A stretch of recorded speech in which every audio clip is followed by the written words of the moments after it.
Welcome back to the show where we talk about everything, everywhere, with anyone, at any time, with you. Now, if you didn't see the previous video, I would stop what you're doing once again and go watch it. If you don't feel like doing that, that's totally okay. I will catch you up a little bit. So in the last video, we spoke about how being an adult can be pretty darn lonely. Oh no, we just had a power cut. Okay. Power cut. Backup power activated. Well, this is Bali and things like this happen, so let me just draw the curtain. Get some light in here. Okay, there we go, back. So, yeah, if you hear any noises or the power cut, I apologize. I live in Bali and there's construction right next door. Bali's forever changing, blah, blah, blah, blah, but let's get back into it. So, yeah, I was talking about how being an adult is lonely, and if you didn't keep the friends from high school or from university, or you're not friends with your colleagues, and it can be particularly hard as an adult to make friends, then I came to the conclusion, like a smartie, that if being an adult is lonely, then being a digital nomad is going to be, or is, even more lonely, because you are forever moving around and the people you're trying to make friends with are moving around as well. And then I think I mentioned at the end of the video that, hey, if finding friends is hard, then can you imagine dating? I mean, if you're trying to find someone who you want to be with for a longer term than just a one-night stand or a couple of weeks, then it's going to be pretty hard because you've got two different schedules and you've got to smush them together. That being said, I think in normal life, if you're not a digital nomad, you also have to do that. But it's a lot easier because you're in one place. Now, speaking from experience, like myself and Adam, we were both living in China. I met him in China, and it's pretty easy to then smush our schedules together. If we have similar values and we have similar goals in life, then it's quite easy to smush it together because we're already in one place. If you're a digital nomad and I'm planning to be in Bali for 6 months, and then Thailand for 6 months, and then Italy for 6 months, and the person I'm trying to date is going to be in Bali only for 2 weeks, and then he's going to Thailand, and then he's going to, I don't know, Cambodia, it's going to be pretty hard. One of us need to compromise, cancel the plans, or we have to do long distance. Now, I'm not speaking from experience with being a digital nomad and dating, but I do see it in front of me all the time. And I do know that people who are looking for a longer term relationship here in Bali really do find it difficult. Now, I have a long-termers group on WhatsApp, and I asked them the question, how's the dating life in Bali as a long-termer? And someone said, I'm happy to help with this. Before I found my long-term boyfriend, mine was usually always love till the airport. It wasn't easy to find a matched one. So I think they're saying basically it's like it was always short. So if the guy's here, this is a girl that said it, so if the guy's here for 1 month, it's like love until the airport, he leaves, and then what's done is done. Goodbye, my lover. Goodbye, my friend. Which is like kind of sad, but it's exactly what I'm saying. It's like if you are meeting people on dating sites or you're meeting people in the club, it's going to probably be a short run because they're mostly just tourists looking to have fun. I'm looking for a good time. Of course, yes, you can meet expats on it, but it's going to be harder and you're going to have to sift through a lot more people. That being said, if you are looking to use dating apps here in Bali, the 3 most popular are Tinder, Hinge, and Bumble, but I think that's pretty much global. But if there is a single person and they are on dating apps, they're most of the time, hey, the light's back on.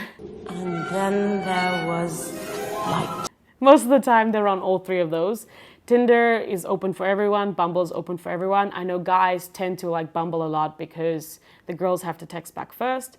And then I think Hinge, a lot of the foreigners like because there's only foreigners on it. But I'm not sure. I've heard this from a couple of people because I think Hinge is not on the Indonesian app store. So yeah, but I mean, each their own, you do you, whoever you're looking for. Find them and date them and love them and have babies. But yeah, someone else said that their friend met their boyfriend at an event, and it was great because it was like kind of linking like-minded people. It wasn't a dating event. It was some sort of coaching event for Voices Unleashed, and they said it was great. Someone else said the worst question mark. So they're saying that the dating life in Bali is the worst. Someone else said exhausting. I used dating apps until I gave up. Someone said I've had my long-term relationships. I've had my short-term ones. I can give advice now. Someone else said I wish someone had a tag floating like on their sign to show how long their duration of stay was. I don't even start with those who say, oh, I'm planning to visit Bali regularly. So I think that this is one of the main issues. It's basically that when you are talking to someone on a dating app, you don't want to just jump in straight away and be like, hey, how long are you here? Oh, you're only here for 2 weeks? I don't want to talk to you. You don't want to scare them away because they might be staying here long term, but it is really hard because there's people here for 3 days, there's people here for 2 weeks, there's people here that come every month, there's people here that are living here, and you don't know until you ask the question. And I think even for making friends, it's the same thing. As long-termers are going to meetups now, and we don't even really want to make friends with people who are only here 2 weeks because we know we're going to have to say goodbye to them, and that's really, it's really sad, and we don't want to have to go through this kind of heartbreak all the time. Now, I've been through that. I've said goodbye to friends of mine who were here for 3 months or 6 months, and I had to say goodbye. Now I can only imagine, can you imagine falling for someone, spending all the time with them for a couple of months, and then they just have to leave? It's really sad. So I think that's what makes it particularly difficult, is because there's such a big group of people in Bali that you have to really kind of sift through them to find the one that matches you. But with that being said, I think the great thing about Bali and dating in Bali is that there's really someone for everyone. There is a wide variety of people in Bali because it's a very international crowd. There's the local people, there is Russian people, there's South African people, there's people from Canada, there's people from America, there's people from all over the world. I'm not going to list all the countries now because that would just take all the time and that's useless. But there is someone from everywhere in Bali, and everyone is on a different path in life. There are people all ages interested in all different things, and there's people that have different cultures and different religions. So I really do believe that you can find someone, but it is going to be a little bit difficult because you got to sift through the people, and you got to find the people that match what you're interested in, and then also how long you are in Bali, and basically your views and everything. It's going to be hard. I can tell you that for sure. I've watched my really close friends go through relationships that were just 3 weeks long, and they really liked each other, and then the person had to leave, and then I left my friend here being kind of sad, or really sad actually.